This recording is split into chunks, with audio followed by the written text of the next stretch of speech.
As of right now, only 2 established no-code app builders have AI front-end generation features, Flutterflow and Softr. In this video, we'll look at which one does it better. Spoiler, it's Softr.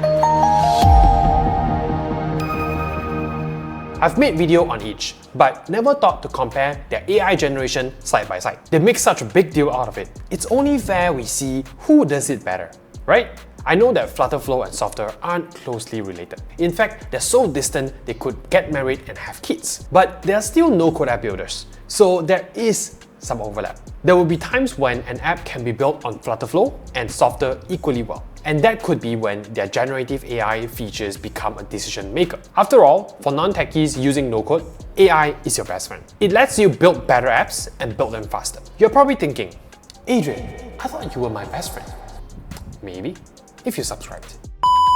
I'll be looking at 2 things. First, assuming the prompt is sufficiently detailed, how close to complete is my AI-generated draft? This is the main way no-code app builders sell their AI capabilities, so it deserves its own point. Second, after generating my first draft, how else can I benefit from AI generation on the platform? But first, you may be wondering, is it really just Flutterflow and Softr? I spent about a week looking for alternatives, and yes, front-end AI app generation is super common with website builders. With app builders, not common at all. Builders like Glide only offer AI-powered workflows, and Bubble, which only offer AI-powered requirements gathering, don't qualify. Meanwhile, design tools like Galileo AI don't qualify either.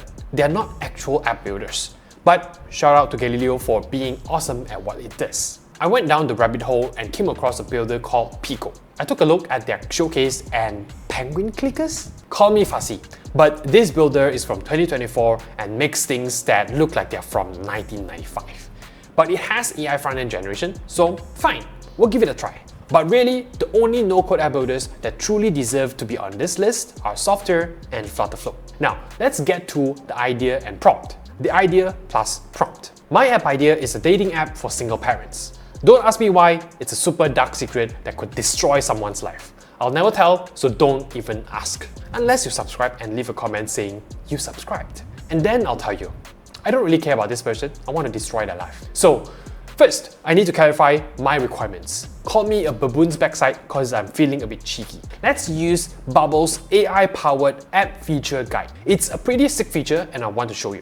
See what I mean? If you're willing to imprison yourself in Bubble's ecosystem, at least they make it easy on you. So I took the details and asked ChatGPT to turn it into a short prompt for the 3 contenders, giving me creating a dating app for single parents with user profiles, sign up or login workflows, child detail, matching, messaging, notifications, and privacy controls using Bubble. Damn!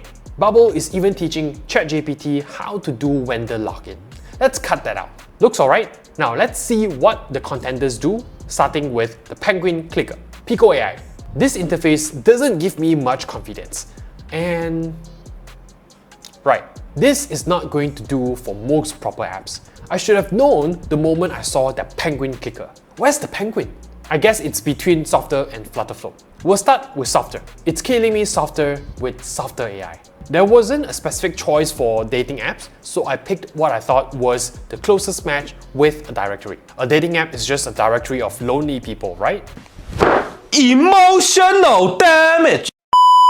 Prompt time and we wait. It gives you a preview where you can specify minor things like a theme. I chose red because I want lonely moms to get passionate when they use my app. Just like last time, it's done very fast. This UI doesn't scream dating app at me, but it's usable. And importantly, we can see it's generated 3 screens for me. This is the sign up screen complete with child details. And then we have a user profile screen where I'll be able to see other people's info and they can see mine. Pretty good. Flutterflow AI Gen. Okay, I'm a bit surprised by what happened here. Same prompt as what we used in Softr and error. Then I remembered with Flutterflow AI Gen, it creates individual app screens instead of entire apps. So the prompt can't be too complicated. I simplified it and waited and got it. It's okay, I guess. But obviously, I'll need to prompt 3 times to get what I got with Softr. Also, the pages aren't automatically connected, so I have to do that myself. The screens are definitely more mobile friendly, which is a plus, but nothing special. So for me, just based on first draft generation, I would say Softr is the best. Flutterflow is just below it because I still have to generate each screen individually. And Pico is somewhere down here with the penguin clicker. Actually, what sound does a penguin make? You probably don't understand what he's saying. Let me translate. I'm a penguin whisperer. He's saying, my team and I at Upside Studio help non-technical entrepreneurs grow past $5 to $10 million in annual revenue with custom software. We've worked with over 30 leading brands across industries. These businesses were stuck where no ready-made solution on the market solved their problem. To continue growing, they had to make their own solution. If your business is also currently stuck at this 5 to 10 million level and you want to explore custom solutions, let me help. There's a link in the description to sign up for a free, no strings attached strategy session. We'll dissect your current constraint together and you get an honest opinion about whether custom software is your answer. And if yes, we decide if we can work together. If it's not, you just save yourself from a very big investment with no ROI. Apply through the link and we'll be in touch. I'm only taking 3 of these calls per month and it's first come, first serve. So if you want to work with me, apply now. Back to the video. That was the most forced transition ever. I know you love it, so subscribe. Anyways, up to this point, based on the first metric, how complete the first drafts were, I would rate Softr above Flutterflow. Now, let's look at the second metric. How else can you edit your app with AI on these platforms? Softr. One of my favorite things about Softr AI apps is how it automatically creates a custom Google Sheet with your app's data input. Making this connection manually isn't rocket science, but it saves a lot of time, especially if your app will be pulling or storing data in multiple sheets. Softr also has a handy AI Excel formula generator to help me customize how I want to pull and retrieve data. It even tells me how to organize my data if I want the formula to work correctly. Neat. But that's pretty much the extent of how much AI assistant I can get from Softr. So I get a decent front end and database fully connected. Further customizations and I'll need to put in the work. Fair enough.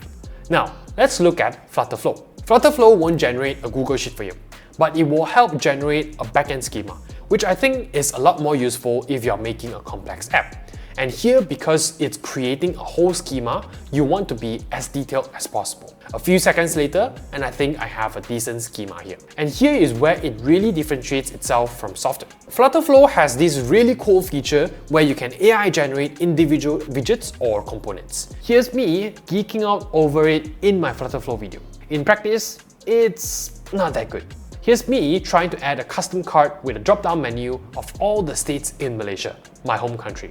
Too complicated for Flutterflow, I guess. So I simplify it and it's not what I would say is done. It almost feels like more work. Cause now I have to prompt the AI and I still need to edit the work the AI did. If I already knew how to create this card, it would probably be faster if I did it myself. Meanwhile, I don't have an issue with Softr's Google Sheet. Anyways, this is just me thinking out loud. Let me organize my thoughts a bit so I can give you my verdict.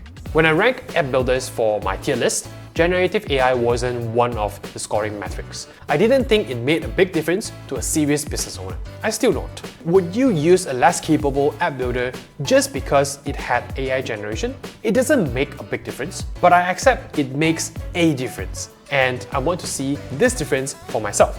There will be times where Flutterflow and Softr are equally viable, especially for simple apps. I mean the platforms as a whole, not just the AI. In this case, between the two, I would choose Softr's AI. It is much better for the early stage. It literally cranks out a fully connected app and simple database. Flutterflow's AI Gen isn't as good right now, but in Dota terms, it's more of a mid and late game carry. You can keep generating individual widgets and schemas, which Softr's AI cannot do. And on top of that, Flutterflow is without a question the more capable overall mobile app builder. Where I went into this to find out which app builder has better AI integration. And my final verdict is, Softr AI is better for simple web apps, Flutterflow AI is better for everything else, which is what Softr and Flutterflow are good for in general. So it kind of proves my point. I don't think AI generation is that big of a deal. For me, what really matters when choosing a no-code app builder are things like customization options and custom code integration. In my case, I care a lot about code export capabilities. So if you're trying to decide on an app builder, do yourself a por favor. Check out my app builder tier list. I ranked 19 no-code web app builders and 15 mobile app builders based on 7 metrics that actually make a difference. Before that, do me a por favor and subscribe and like this video and tell me I look beautiful today. Cheers guys, see you next time and hope you like the tier list.